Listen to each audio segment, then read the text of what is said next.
শুভ সকাল বন্ধুরা, দেখো আমরা মা ছেলে মিলে সকাল সকাল ঘুম থেকে উঠে বাইরে রোদের মধ্যে দাঁড়িয়ে আছি।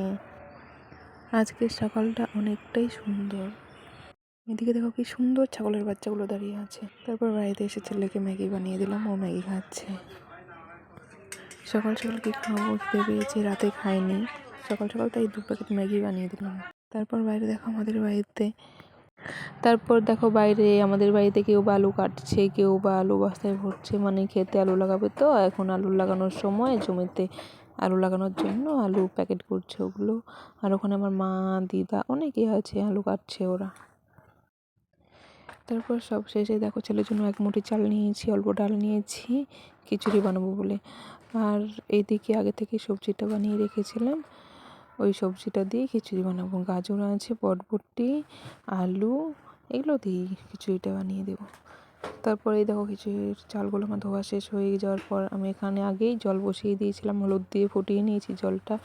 এই জলের মধ্যে চালটা দিয়ে এখন খিচুড়িটা তৈরি হয়ে যাবে।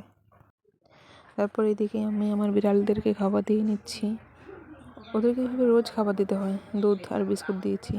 তারপর দেখো আমার ছেলেকে খুঁজে পাচ্ছি না, ও কোথায় গেল। তারপর দেখি ও পাশের বাড়িতে চলে এসছে। আর এদিকে আমাদের গ্রামে পুজো হয়েছিল, কালী পুজো। সকাল সকাল ওদের বাড়িতে ভোগ দিয়েছি, আমার মা ওদের বাড়ি থেকে প্রসাদ নিয়ে এসেছিলো, ওই ভোগটাই খাচ্ছি। আর দেখো ছেলে পাশে আমার কি দুষ্টুমি করছে, ওর মামির ব্যাগের কাপড় চোপড় বের করে দেখো কি দুষ্টুমি করছে। খেলনা আছে প্রচুর, সেই খেলনা দিয়েও খেলবে না, মানে এত দুষ্টামি করবে। এই গাড়িগুলো সেদিন রাসমেলা থেকে নিয়ে এসেছিলাম, সেদিন মেলায় গিয়েছিলাম না, তোমাদের সাথে সেটা শেয়ার করিনি। এগুলো নিয়ে এসেছি মেলা থেকে। তো দেখতে থাকো তোমরা ওর দুষ্টুমি। এরকম দুষ্টুমি সবাই করে, মানে কি করবো বলো, অন্যদের বাচ্চারা কীরকম করে যায় না, কিন্তু আমার বাচ্চা একটু বেশিই দুষ্টুমি করে। কে ভেঙেছে গাড়িগুলো?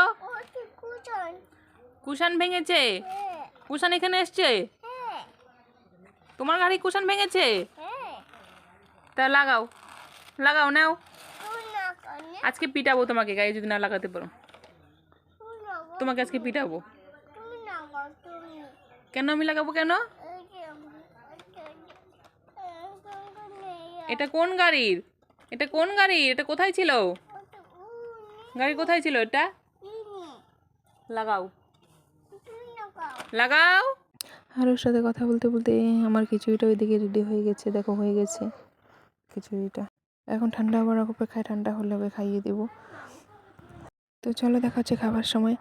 এই তো খাবার সময় এসে গেছে, এখন ওকে মা খাওয়াচ্ছে। আমার কাছে তো খাই না, এত দুষ্টুমি করে, ওকে মা খাওয়াচ্ছে। আর এদিকে দেখো পাশে আমার বিড়ালটাও চুপটি করে বসে আছে, ওইভাবেই সারাদিন শুয়ে থাকে। খাবার শেষ হয়ে গেলে দেখো মা স্নান করে দিল, তারপর ওকে আমি তেল মেখে দিলাম। আমি কি ও নিজেই মেখেছে, এখন বড় হয়ে গেছে, নিজের কাছে নিজেই করতে পারে। এটা কি ভেঙেছো তুমি? কি ভেঙেছো? কেন? তোমাকে কে মারবে এখন? বিস্কুট ভেঙেছো, কে মারবে? কেউ মারবে না? আমি মারবো না? কেন? নাও, হেয়ার অয়েলটা লাগাও। হেয়ার অয়েল এভাবে খুলে না, এভাবে আমি খুলে দিচ্ছি। তো খুলতে পারো? হাতে লাগবে, হ্যাঁ লাগাও, হেয়ারে লাগাও। বাস বাস বাস বাস, হবে হবে হবে হবে, এতটা নিতে হয় না। বাস, হেয়ার মানে কি? হ্যাঁ না, আমি দিচ্ছি, হাতে দিচ্ছি, তুমি নাও।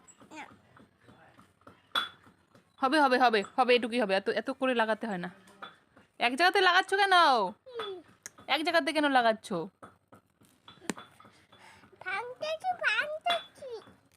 আমি লাগিয়ে দিই, হ্যাঁ, সুন্দর করে।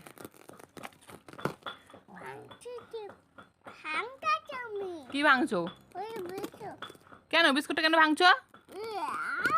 কে খাবে বিস্কুটটা? এভাবে ভাঙছো তুমি, বোম্মা এখনই মারবে। দেখো এখন খুলতে পারছে না, দাঁত দিয়ে খুলে ফেললো। হ্যাঁ, দাঁতের জোর আছে না। বাস বাস বাস বাস বাস, এই পাশে লাগাবে, মাথার এই পাশে, এখানে। ওর তেল মাখা শেষ হয়ে গেলে কাপড় দিয়ে দোলনা বেঁধে ওকে দোলনাতে শুইয়ে দিয়েছে। রোজ এইভাবেই ঘুম পাড়াতে হয়, নাহলে না দুপুরে ঘুমায় না। এত দুষ্টুমি করে, সারাটা দিন যায়, একবারও ঘুমায় না। এভাবে দোলনায় ওকে ঘুম পাড়িয়ে নাড়তে হয়, তাহলেই ঘুমিয়ে যায়। তোমরা কে কে বাচ্চাকে এভাবে দোলনায় ঘুম পাড়াও? বলে যাও কমেন্টে। এভাবেই কী করবো, আমার জার্নিটা এভাবেই যাচ্ছে বাচ্চা নিয়ে, রোজ বাচ্চাকে দিয়ে সময় কেটে যাচ্ছে। তারপর আবার এলাম আমাদের বাড়িতে, আমাদের আত্মীয় মানে আমাদের বৌদির ভাই, ওদের চা বানিয়ে দিলাম, ওরা চা খাচ্ছে। দেখতে থাকো, সঙ্গে থাকো। তারপর এদিকে দেখো ঘরটা ঝেড়ে নিচ্ছি, ঘর ঝাড়ার পর আবার এদিকে উঠোনও ঝেড়ে নিচ্ছি। কী করবো, মেয়ে মানুষ, কাজ সারাদিন কাজ করতে হবেই, যেহেতু মেয়ে হয়ে জন্মেছি, জীবনে সুখ নেই, এভাবে কাজ করতে হবে। যতই পড়াশোনা করো না কেন, যতই শিক্ষিত হও না কেন, কাজ করতে হবেই। আজকে শিক্ষিত হয়ে কী লাভ হলো, দেখো কাজ করতে হচ্ছেই। তারপর দেখো স্নান করে আমি রেডি হয়ে নিয়েছি, মানে ফেসটা আমার ভালোভাবে দেখাতে পারছি না, কেননা আমার মোবাইলটা জলে পড়েছিল তো। আর এদিকে আমার ছেলে ঘুমাচ্ছে দেখো দোলনায় অনেক সুন্দর করে। তো দেখতে থাকো। এখন আবার দুপুরের খাবার মা বানিয়েছি, রুটি, গোলা রুটি আর লাল চা, এগুলোই খাচ্ছি। পরে রাতে আবার আমি রান্না করব। তো দেখতে থাকো আজকের ব্লগটা, আজকে এখানেই শেষ করছি। পরবর্তী ব্লগের জন্য দেখতে থাকো।